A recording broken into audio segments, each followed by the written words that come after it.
My name's Jeb and I'm live. Haven't been live in a while.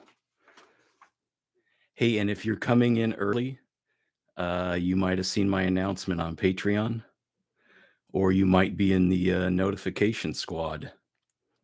So if you're either of those or both, then thank you. The topic today is, are passive hydroponic systems worth the effort or lack thereof? So Patreon also has a exclusive video. Let's see if we can get this in focus, huh? All right. That's better. I got an exclusive video on Patreon. If you want to check it out, there's a link in the description. I'm also going to be announcing the live chats. We'll try to do some more of these as long as we're having fun. Of course, we've got our topic to go over today. But if you want to interrupt, super chats I think are on. If not, just interrupt with your regular chat. Oh, wow. Shiro Shogun. Please explain what a passive hydroponic system is. That's exactly what I'm going to do. So, in my mind, a passive hydroponic system is a system that doesn't require consistent power. Or electrical power. Now, I would say doesn't require any electrical power, but then I go fill my tubs up with my hose. And the hose is on city water, and I'm pretty sure that uses electricity. So ultimately, you may need power of some sort, but it doesn't require consistent power, like say from an air stone, circulating pumps, the timers, all that cool stuff. Not to say anything's wrong with that, but it does have its advantages. Now, a lot of people would think of that as a Kratky system or Kratky style. Now, typically for Kratky style, that's going to be some kind of medium-sized container. It could be large, but usually it's a hobby type thing. And you're going to have a plant suspended above it. And then, in these hydroponic systems, the roots basically grow uncontrollably. They, in soil, the roots grow, they reach some, you get a hot day or whatever, they reach some limit. They air prune off, and then the plant kind of reaches a happy medium, hopefully, if it's in a good spot. And it grows basically to the size of its environment. Well, in a hydroponic tub, it's basically unlimited until you run out of air or nutrients or water. And so these roots, they grow preposterously, and the plant benefits from it. But then if they just grow and grow, now in theory, they could fill up the entire tub. But what more likely happens is roots need oxygen dissolved in the water. And if they don't have it, they die off. And they don't just kind of prune off the ends. What'll happen is you'll have a massive die-off event. Once some of the roots die off, right, there's not enough air, the decomposition adds to the lack of oxygen in the water. There's a cascading effect that often leads to total plant death. Or you'll have a massive root dieback event, and then the plant has to recover. So in Kratky method, you let the water subside as the plant grows. That leaves the upper roots exposed. And they don't do much. Some people call them air roots. They just aren't sucking oxygen out of the water anymore. So the plant doesn't grow quite as vigorously, but you don't have this massive die-off event. You have kind of a control of the root size. And then if you time it right, the idea is, say something like lettuce, by the time it's time to harvest, you've consumed almost all the water. And so instead of having a ball-shaped root structure, you'll have kind of this conical shape. But not all passive hydroponic systems are Kratky style, if that's how I accurately described it. You can have consistently topped off tubs, right? You can use float valves for that kind of thing. And it's kind of cheating because you're using power. You can fill it up with the hose. But if you had some kind of gravity fed system without any electricity, you could top off a tub. And as long as there's enough air in the water for the plant size, those will grow fine too, often more vigorously than the crack key systems.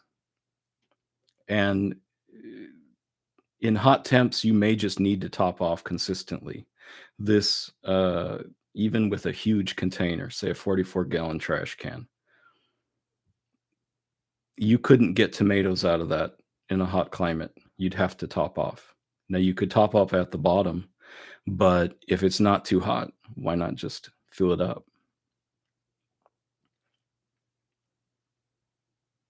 So another way is with the floating systems. Now, these could be topped off, but if you have floating rafts, then why do you have to top it off, right? If you have some kind of deep pool and you're floating the plants on it, the plants go down with the level of the water. And if it rains, they go up.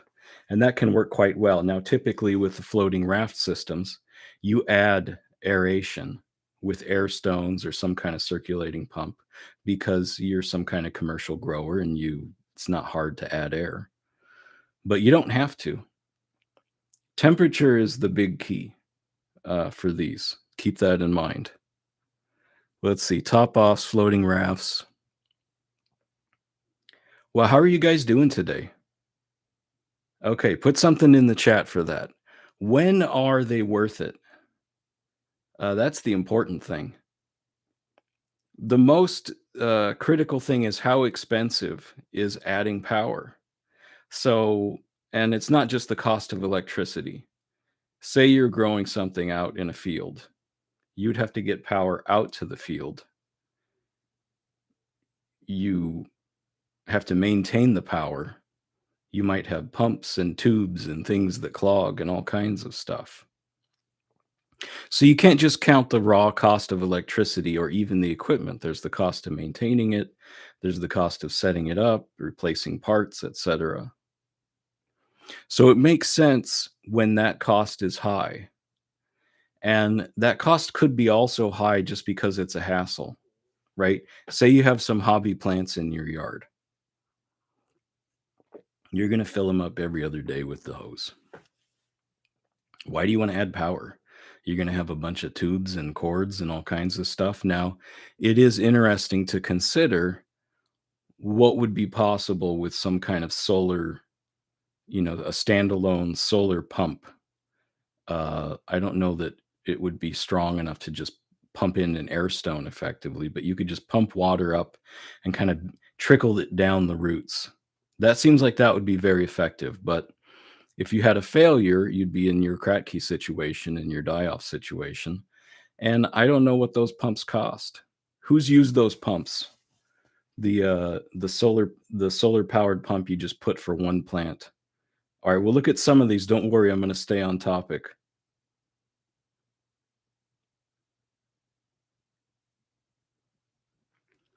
Elaine has a comment about indoor applications only. Yeah. So that's one of the key things is when is it not worth it? If you're indoors and you're using power to run lights, you would almost always aerate the water because you're spending all this cost on your environment. Why would you deprive the plant? And why, there's just no reason when it's so easy, especially when you consider the cost. You've got a tent, you've got fans, carbon filters. Adding a few bucks to get air in the water is an obvious option.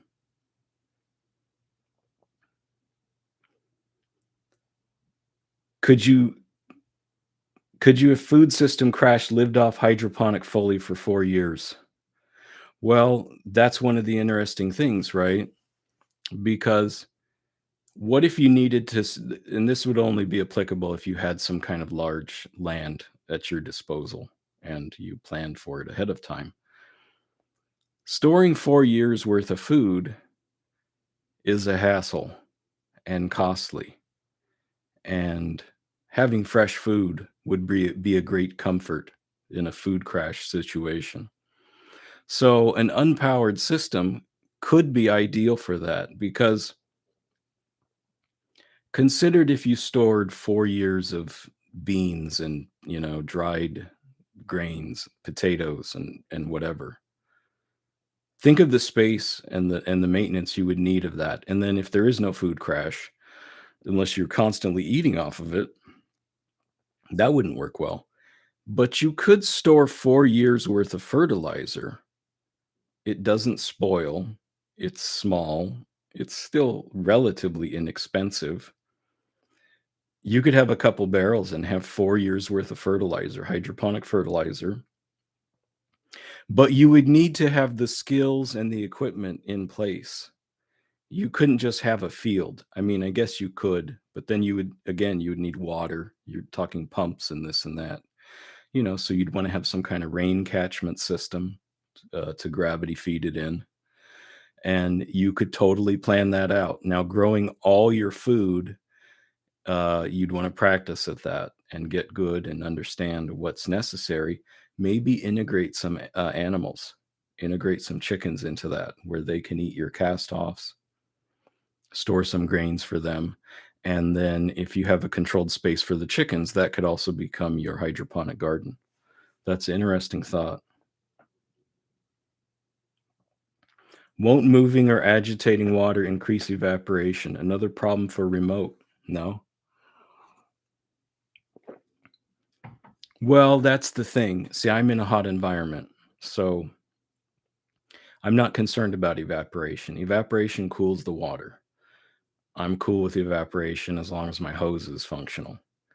And yes, it will increase evaporation, but like I said, uh,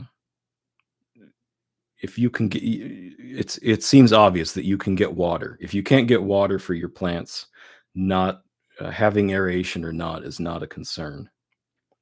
Hey, Bigelow Brooks here. How are you doing on the East Coast? I forget where you are. Is it Maine? I thought you were in Utah or something. Check out his channel after you sign up for me on Patreon. I'm a huge fan of a modified Larry Hall gutter garden system. I haven't tried that yet. It looks very promising. And if you're topping it off a gravity feed, I guess I don't know if you would consider it hydroponic. It could be if you had buckets of perlite. The ones I've seen are using like potting mix over the gutter. Maybe I'm off. I saw one that had it like that. That would work, but let's just say I have nothing bad to say about the gutter garden system. I just haven't tried it. And also, it seems like a little more setup. So I can just drill holes in the tops of tubs, and I'm using window screen now, so I don't even need net cups. You impale the window screen with the tomato cage, and you just got a tub, a tomato cage, and a screen. It's a real simple setup. Now, in hot temps, I'm going to get to that, but that's the challenge because it just seems to be getting hotter. Connecticut, Bigelow Brook Farm, big fan. Okay, I'm going to get back to some of those, but I want to get back to when is it worth it? So, I was talking about the cost of power. Consider the cost of breakdowns. Are you handy? Can you fix pumps? Are you monitoring your system consistently enough so that you'll be aware of a breakdown? Because if the plants are used to being in your unpowered system, your imperfect system, unless there's a massive spike in temperature, they're going to be fine. And you could have a top off system that's very reliable, and you could leave it for a week, you could leave it for 2 weeks, and not much risk. But if you have a powered system, it's like a day or two. Now, I've heard People will say, "My air stones failed and all the plants were dead in a day." Mm, you would have a dieback on your roots, but if you got on it, you could save your plants. So, if you're willing to maintain it, use the powered system. But that can be costly. What if replacement parts aren't available? If you're making some kind of prepper system, or if you just it's difficult to get in your area, that's something to consider.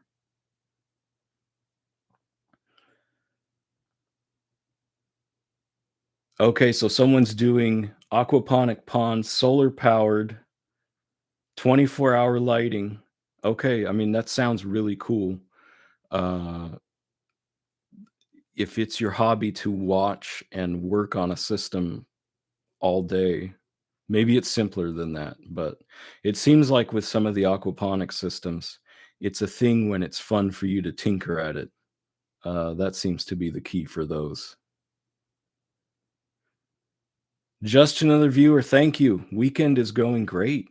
It's great to get live again. I haven't been doing the live chats, and it's just fun. Okay, so when temperatures are low, that is when the unpowered systems shine because the bank of water acts as a thermal reservoir. It holds on to heat. It also holds on to coolness. So, but if your nights are cool and your days are warm, uh, you're going to be fine. If it's 100 degrees 3 weeks in a row, you're going to lose a lot of plants. So, especially for winter type systems, the thermal effect seems very helpful for the plants. Um, I'll talk about heat in a minute. If you guys watch the videos, you've seen the plants dying, and it's become kind of casual now. Before I would be shocked. We get where it's 100 degrees a month in a row and the nights are warm and that's it. And you watch them go. When you have large containers, now deep containers are not always the solution. It's the large, broad container because what you're fighting is the ratio of the mass of the roots to the surface area of the water divided by the temperature. Okay, that's the formula right there. Everybody write that down. And so I found the deep water without a pump to circulate up the cool water at the bottom to the top and to get air in that water at the bottom. I've had that cause die offs. You'll see the root die off. The roots will turn gray deep in the water first, even though that's cooler water. The water above is consuming all the oxygen. So it is the wide, large container that's the key for these systems. The 27-gallon tubs, Costco's got them. They're still like $10. Those are excellent. The 44-gallon brute trash cans, those have been a disappointment. They're great in the cold weather. In the hot weather, the whole thing heats up. Okay, and the one other time is stealth. If someone's made hot peppers illegal in your area for some reason, uh, the unpowered system, okay, so there's no noise from your pumps and your fans and your electric cords. Now, indoors, uh, your hot pepper filtration fan is much noisier than an air stone.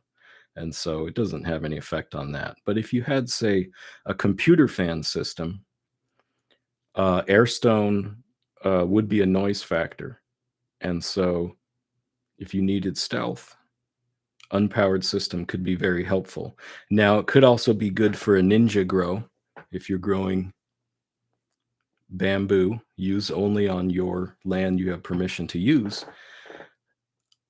You could grow that, right? You could backpack out one of these pools or whatever, or you could use tubs if you have a stream to top off from. Don't harm the environment, only use your own land, of course. But if you have a reason to where you're not going to visit your plants for quite a while, the unpowered system could be very helpful. Yeah, for sure.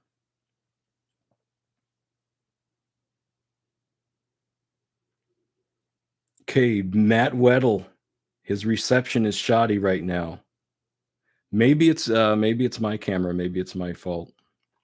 My chickens are wine dots. Right now it's the blue laced wine dots. Yeah, we've got two left.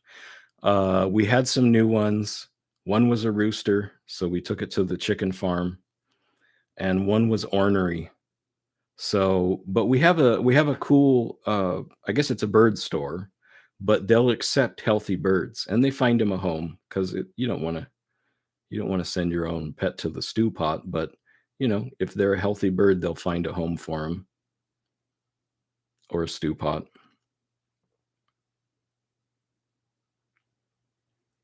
Prolific invention. Yeah, I've seen the gutter system.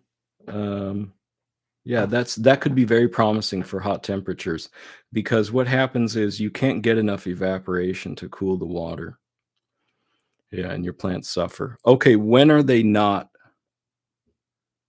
worth it? So we talked about it a little when power is readily available, say in an indoor grow tent. You add air unless you're being silly.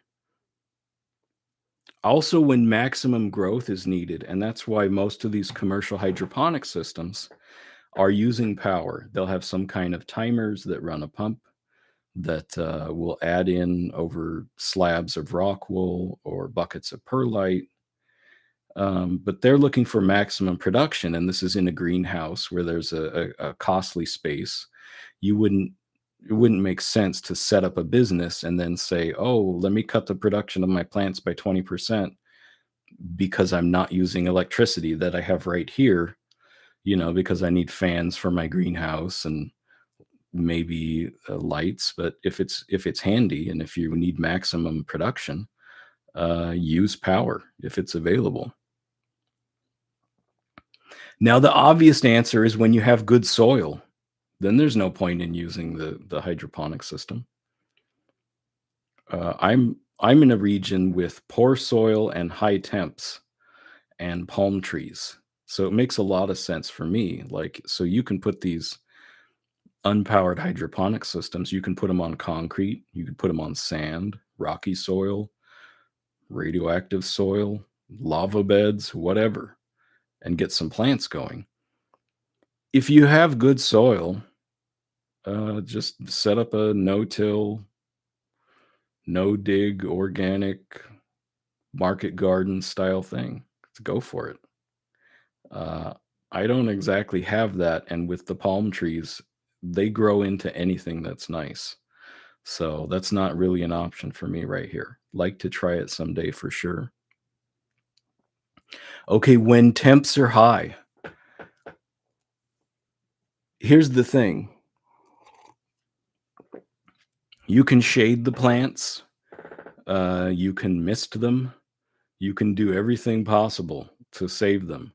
When the temps are high, and additionally, even if you're adding power, like say to do some kind of NFT system or to add aeration directly to the water, if it doesn't involve evaporation right at the root level, like say pumping water up to the top of the roots and waterfalling it down, okay, so that system I think could survive the high temps because you'd have an evaporation effect right on the roots and they'd be exposed to air and water. In high temps, the plants are not going to make it. Uh, Now, so like the peppers, they survived the heat, but you can tell. And what'll happen is it'll be hot. The plant will be drinking lots of water. You'll be like, wow, I'm adding like 5 gallons a day to this thing. This thing's wild, because it's in a container. You can estimate the water use. First thing you'll notice is it stops drinking. Okay. And the plant wilts a little. You're like, huh, no discoloration of the roots because that comes in when they start to rot. That takes a couple days. So it stops drinking, plant gets droopy. Then a couple days later, plant's a lot droopier. The roots will start to turn gray or dark brown. That's the roots rotting. They already died. It isn't root rot. It isn't a fungus. It's just nature reclaiming the plant tissue that was set up. And then the bad smell comes. Uh, kind of with the discoloration, but the bad smell is when it's really got to rot. And then there's a cascading effect, right? Because the rot consumes oxygen. The rot increases temperature as well. And that's when you lose the whole plant. So in very hot temps, maybe the Larry Hall gutter garden system is the way to go. It seems like the plants that do the best in my area are plants in soil with established root systems. So maybe that's the solution when it's hot.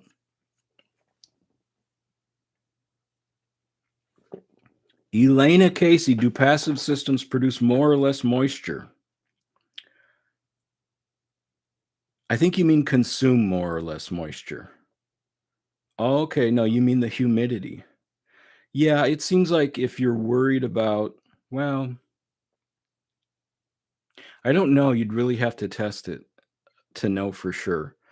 I think you would get some more moisture in the air, say from an air stone, because you've got little bubbles bursting. I don't know that it would be that much more. And I think you could add a system that just circulates the water up and runs it down the roots.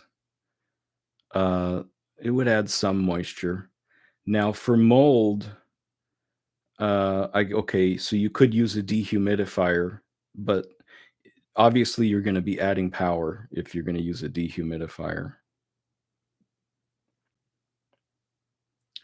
So soil, it seems like soil would evaporate more, right? Because you have all that surface area. Potting mix. Okay, so the most mold would be potting mix. The second most would be airstone, and the least would be unpowered. Yeah. I still think it depends if you're doing a hobby kitchen garden. Yeah, then I would just use the soil if it's not too expensive. Prolific invention. How do you like those rechargeable automatic timed water pumps that are standalone units? I haven't seen rechargeable ones. You mean rechargeable with a solar panel? Um, now I do use pumps. It's the funny thing when you talk about failures, right? People talk about the air pumps failing and losing the plants and this and that. I'll tell you what's failed in my garden, other than the Kratky plants dying off in the heat. The drip irrigation works quite well, but I've gone through 5 or 6 drip timers. I don't know if it's because of the hot and cold, that they experience here, or it could just be they're a cheapy thing. Because the sprinkler type equipment hasn't failed that much. So maybe just has to do with the thing being out and exposed to the sun.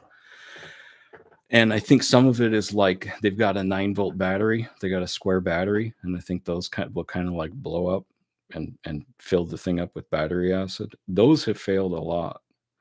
Um, they do work quite well when they're working. But what about the rechargeable standalone units? Is that solar? I don't know why else it would be rechargeable. Ryan B, hope you're having a nice weekend too. No, absolutely. Um, I've been playing a little bit of the Warcraft board game. I got this for Father's Day. It's the Frozen Throne Warcraft game. So when you don't have a computer, you can still play Warcraft and still waste time. And it has a solo mode. Who's played that game or any of the Warcraft board games? Jared Hussman. I live in Central Texas with very high temps. I want to try out hydroponics.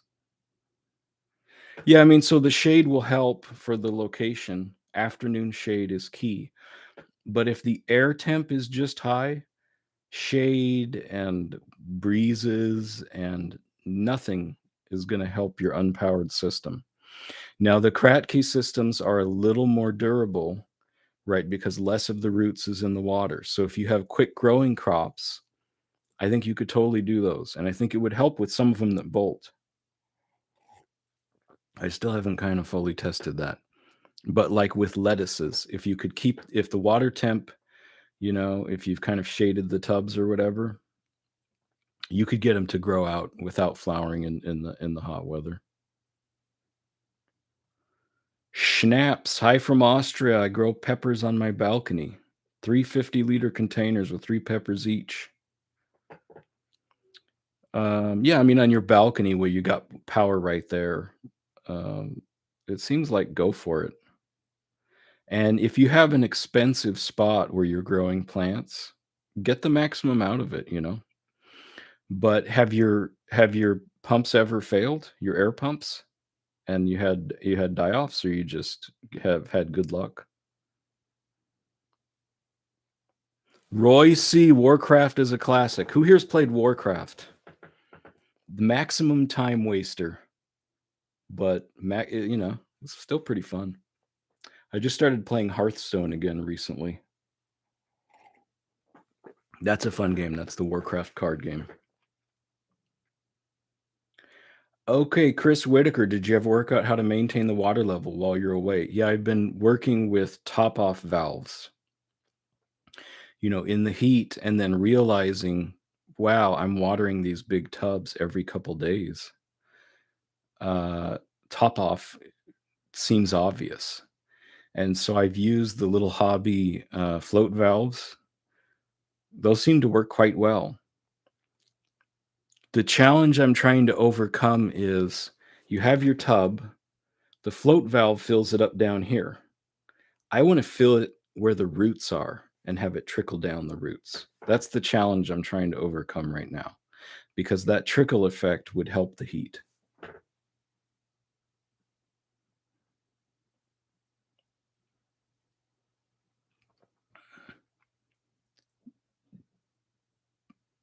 Damien Cryptid, you got an indoor herb garden in your apartment. That's awesome. Now, and it's hydroponic, because indoors, especially if you get fungus gnats in your potting mix, hydroponics is great for indoors, little small spaces, offices, apartments. You do still have to kind of keep up the maintenance on it, and the grow lights, you have to manage the eye strain. They're not great for the eyes. Eric Cartman, what about dig container in ground? Yeah, so I did that this year. I buried some 27-gallon totes. I got about 8 inches deep, and I don't know if it helped. The plant still died. I think when it's just hot, 100 degrees for a month, no, burying it doesn't matter. It seems like it would, especially in cold temps. Maybe, yeah. It's a lot of work, and if you're digging in the dirt, maybe just do a regular garden too. I managed to play up to Warcraft 3 Frozen Throne, Rosiel. That's awesome. You mean expansion 3, or you mean the real-time strategy? Real-time strategy was great.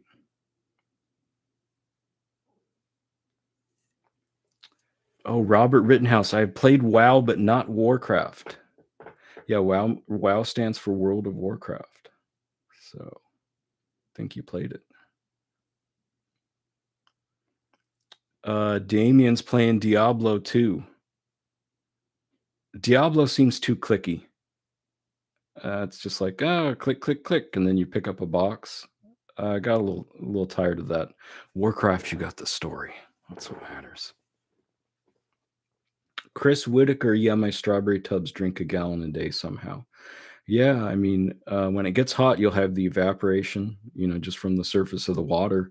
But then the plant, you're going to have the transpiration. A gallon a day. That's a pretty big strawberry plant. Yeah. Roy C, I remember playing Warcraft 3 with friends at internet cafes. Right, because you couldn't get a network. So you had the local network party. I never did one of those where everyone shows up with their monitor and plays all night. Seems like we should get back into doing those. Stuff is too remote these days. Elaine Casey, do you ever use shade cloth? Yeah, well, I did that last year over the 44-gallon tubs. You guys got to watch all the videos. What's the deal here? But like you could tell the plants enjoyed the shade. Now, we also get high winds here, and so it would end up smacking the top of the plants. But when it got hot, it still didn't matter because it's not the effect of the sun beating down on the tubs. It's just the ambient temperature.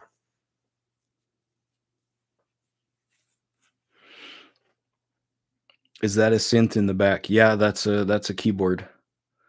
Um, it just happened to be storing it sideways. It's not a movie prop.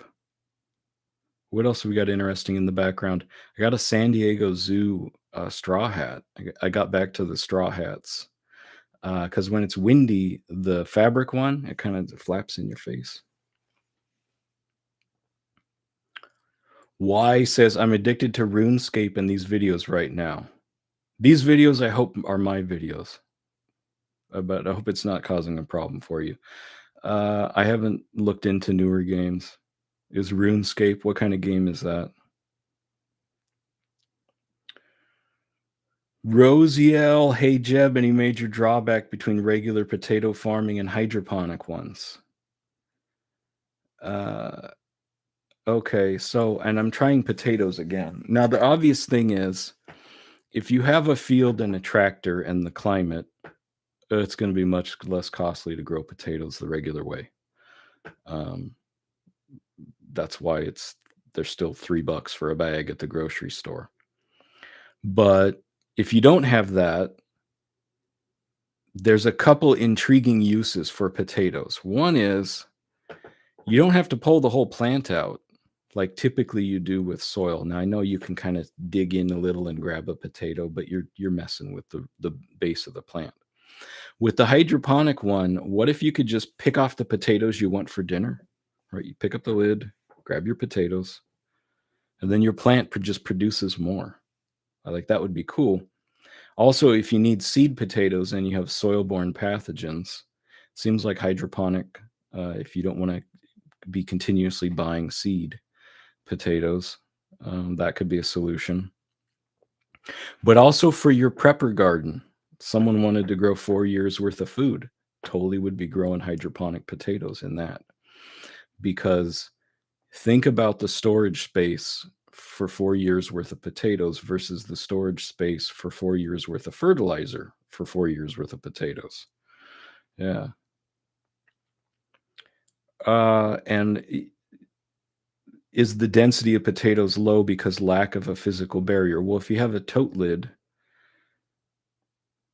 I think it's okay. I don't think that's the limit. It's more just like you gotta make a funky thing where you're dangling a potato plant over water. So you gotta like tie it to stuff, or have it. I'm doing it in window screens right now. Soft drink used to play Warcraft 3 with my dad and siblings. Was lots of fun. Got me into WoW. I play too much. Yeah, I mean, get out in the garden too. Get some variety, but a little bit of video games is okay. The fact that you played Warcraft 3 with your dad is making me feel very old. Uh, yeah, so thanks for that. Ding Dong Daddy, passive as in Kratky. Nope, sorry, I already covered that. You're gonna have to watch the replay. But it's not always Kratky method. Damien, what's the tastiest treat you've unearthed in your gardening adventures? I mean, the tastiest treat is knowledge and experimentation because it's the nexus of gardening And then once you're doing hydroponics, you've got structural components, you've got chemistry, you've got, I mean, you kind of buy the pre-made mix, but you get the idea. It all kind of comes together in that. But the tastiest treat food-wise, it's got to be the hydroponic tomatoes. Who has grown hydroponic tomatoes? Some people have said no, they're watery and lack flavor. I don't know what potatoes or tomatoes they tasted. Hydroponic tomatoes bursting with liquid and acid. It's fabulous.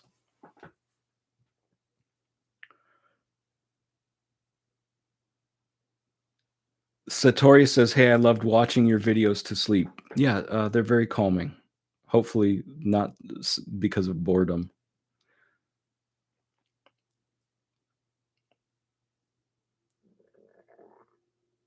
Robert Rittenhouse, I planted some containers of potatoes in a 12 by 3 bed. I didn't mound them up. Yeah, I don't know about the mounding. I mean, I know that's been a tradition. Um, so I'm not going to say that it isn't, but yeah. I don't know how much you gain from mounding up potatoes. And with hydroponics, you could heap straw on your tub if you want to be wild. David W. LED versus fluorescent lights for seed starting. I don't think it matters as long as you just have to have enough light. LED, a little more upfront cost, and then better light quality and lower operating cost. You got bulbs and stuff with the fluorescence. They're both fine.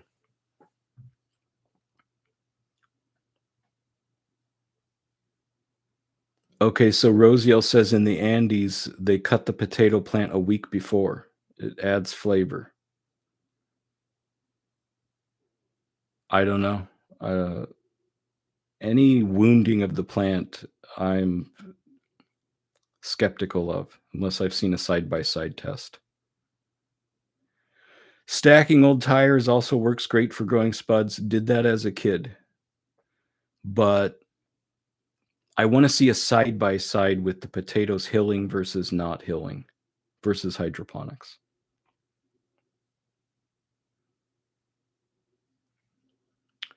Okay. Someone says they're using a pool noodle with rock wool to hold the plant to the lid. You mean instead of a net cup? I used a pool noodle for a float for checking the top off system, and it lasted a season. It kind of shriveled, and pool noodles don't seem to be effective construction tools.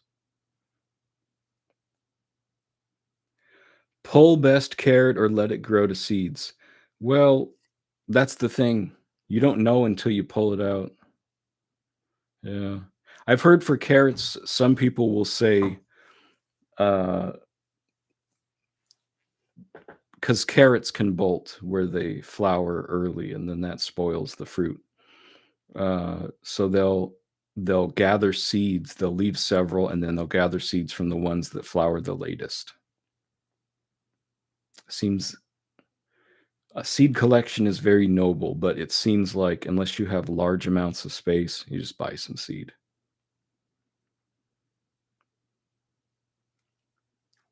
Chris Whitaker trying to find materials on a European system that had a DVD on with gravity to carry precipitation and then divert it to different pools and create separate biomes. Yeah, I mean collecting rainwater seems like an awesome way to go. If you're growing for nutrients over calories, a setup for sprouts is a way to go, Roy C says. Yeah, sprouts are great, or some kind of quick growing greens. I would use both for the prepper garden. Have some herbs and vegetative plants, and then have some calorie plants too, and practice with them before the apocalypse. Captain Catfish, can I give my plants Gatorade for some electrolytes? Is there potassium in Gatorade? Seems like it might help a little. Plants don't need the sugar, though.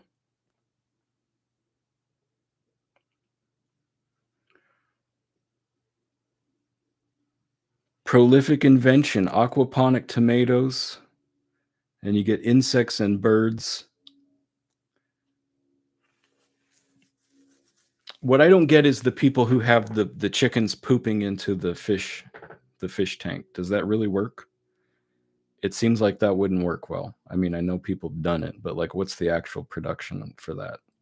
It seems like the chicken poop would be better to go into some kind of soil system because they like to scratch too, right? And so they'll scratch the manure in for you. Also good at chickens are great at controlling weeds. Unless it's a plant they don't like, they destroy. AJ Toy, how did you get into gardening? I wanted some garden tomatoes and I saw a family member doing it and I dug a hole in the lawn. Um, also was watching garden videos on YouTube before I was gardening. It was kind of like you watch the Yankee Workshop and the guy's making the furniture. You have no interest in furniture, but it's just so interesting to see the process. Well, the garden process seemed real interesting. And then once I was into it, I had to try it. Rosiel, hey Jeb, do you have experience farming mushrooms?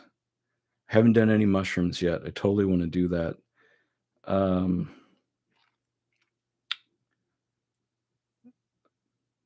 Don't have a lot of mushroom space. You know, they need the climate control. Anyone knows some like high temp outdoor mushrooms that can take high temps and are good? Put it in the chat. Y says, "What's the coolest thing to grow in a fish tank?" Yeah, I mean, obviously fish, but I'd really like to farm shrimp. I think that would be. I mean, because fish are fun, but it's also like, how much work do you have to do to get one fish? And then you've got to kind of like gut an animal. Shrimp, just seems like you could do something good with shrimps. Chris Whitaker, I think it was called permaculture. Oh yeah, permaculture is awesome too. But it seems like, why not incorporate some hydroponics? Because hydroponics can convert land, right? How is permaculture going to make a lava bed produce life? That's my question for the permaculture people. You could grow hydroponics on top of the lava bed, and then you could compost the plant material that you grew. Then you could make soil, but without, you know, masses of compost, what could you do? Macaw 67, I had 4 chickens free ranging and they destroyed my garden. Yeah, I mean, certain plants though, like berries. I have blackberries in the chicken yard. They don't even eat the blackberries they can reach. So I think there's a difference between curious chicken that got loose in your garden and pecked one of each plant, and wrecked everything, to chicken yard that has plants and then you plan for it. Like I have sweet potatoes growing in the chicken yard. They don't eat the sweet potato plant. Now they're fat and spoiled on chicken feed.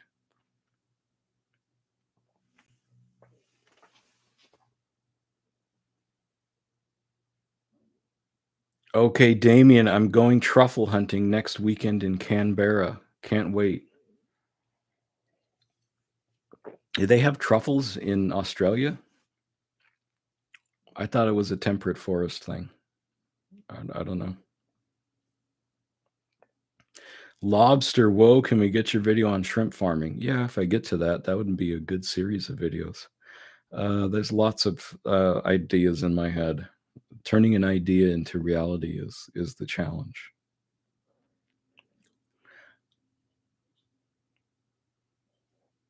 Dion, I think morel mushroom with shade maybe. Would it work in a dry climate though? Like I don't get a lot of mushrooms in the yard. It seems like It could be difficult. I understand indoors anything's possible, and then you've got some, $4 mushrooms. Hey Jeb, I noticed you played WoW in the past. Are you gonna hop on Wrath of the Lich King Classic? Um, I want to play some more WoW. I've got a couple WoW videos on the channel. They're interesting. And I like Classic. Is there still Classic? That's the one I want to play. The one that goes up to Naxxramas. Once you get the expansions, they kind of escalate the gear too quickly, and then you get the laziness with the summoning stones and the this and that. You should have to travel. That's what WoW's about. Howdy, Em.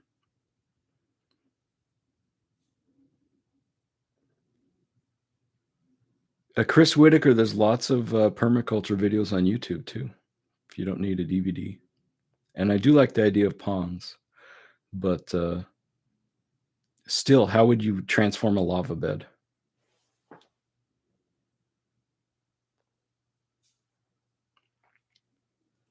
Ian Ham, I've got truffles near me in upstate New York.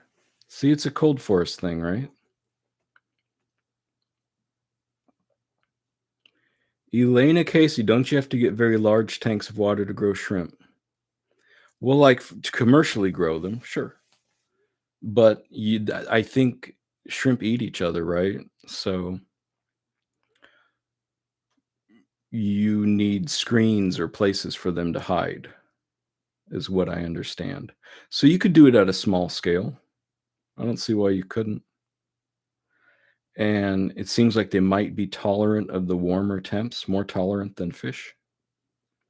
Of course, having some shrimp hiding in with fish to clean, as a cleanup crew is the more likely case.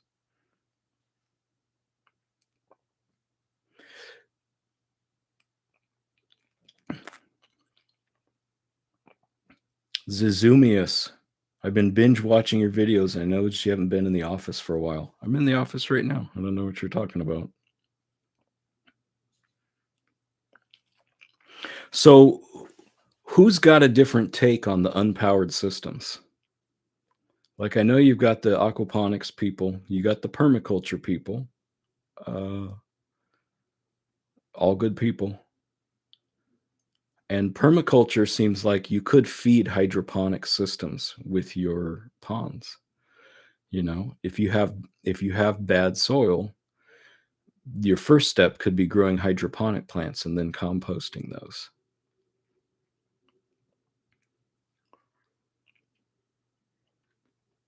I would love to grow shrimp, but I don't like them. I mean, you could just do it for fun. Lots of people like shrimp.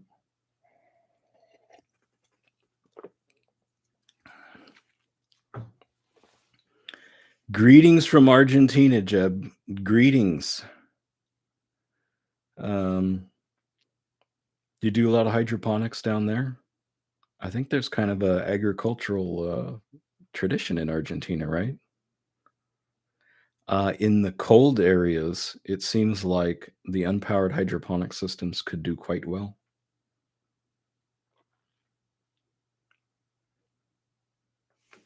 So who here has actually watched the Patreon video? I put that video up. YouTube wouldn't let me post it for some reason. So I put it up on my own website and listed it on Patreon. It's never been on YouTube. You can sign up for Patreon for just $1. Watch the video. You don't have to renew your payment or anything. Just throwing it out there. I got another question. What should I do with my grow lights? I've got all these grow lights. I thought about going to the farmer's market and, having a Jeb event and selling these things off because I don't need all these grow lights. You need a reseller permit to do that, though. And it just seems like there's fees and stuff to figure out with that.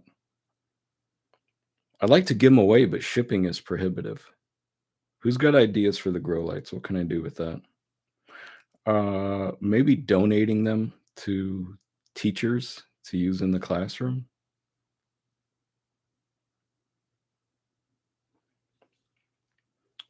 Zuzumius. I got a tiny apartment and I want to grow food in my closet. Yeah. No, that's awesome. You don't need turbo lights to grow indoors. You just need to manage the environment properly. McCall, pay postage, Jeb. Yeah, I mean, I could do a thing where I give it away. Uh, the postage is a lot. Sending a grow light to Argentina, that is probably not going to happen. But it's an interesting idea. I'm going to consider it. If you're watching the video still, put a thing in the comments. What should I do with the grow lights? Is there an online auction site? Like, I could do eBay or one of these things, but it's like these are hobby grow lights and it's just for fans. I'm not going to get a bunch of money for a 100-watt grow light. And, it'd be nice to find a way.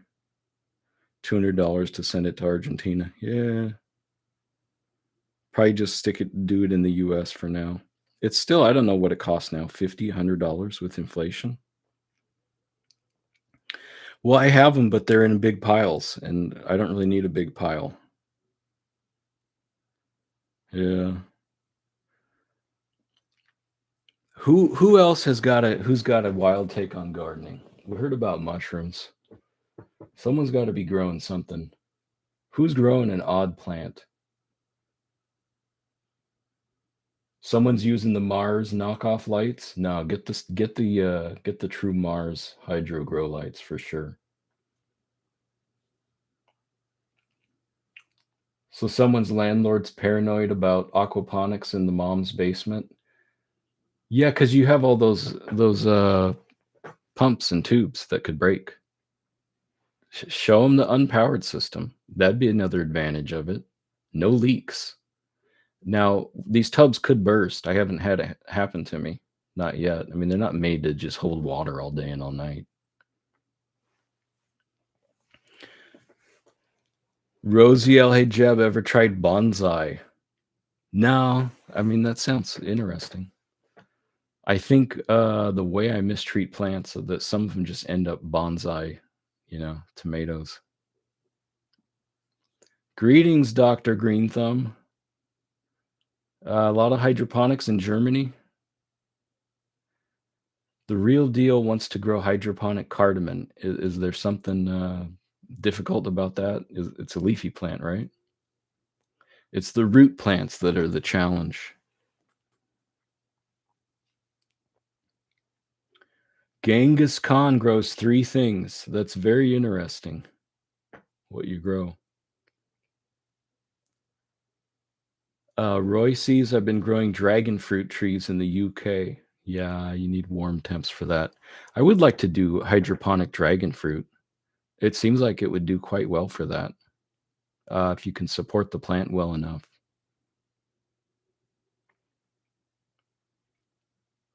How to use my turtle tanks for hydroponics. Do turtles poop enough to do aquaponics with them? Seems like you could do that. Oh, the real deal, it's a rhizome for cardamom. Okay. You might be able to rig something up. Watch the potato video.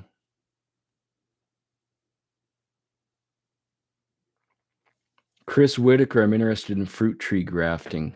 I don't know, grafting seems cool. I mean, especially if you can get the fruit tree that has like 4 different kinds of fruit on the same tree. I haven't really seen that, but I've heard that's possible. Like you can get a citrus tree and it can grow oranges and limes. It just seems fun.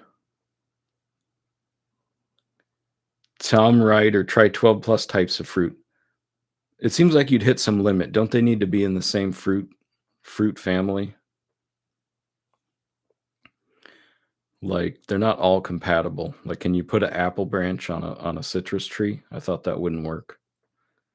But I guess if you got like grapefruit, orange, lemon, lime, pomelo, like how many citrus are there?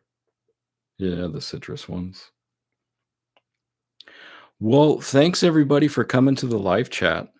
And check the description for Patreon. Super chat me if you enjoyed it. And hopefully, we'll see you next time. Have a good one.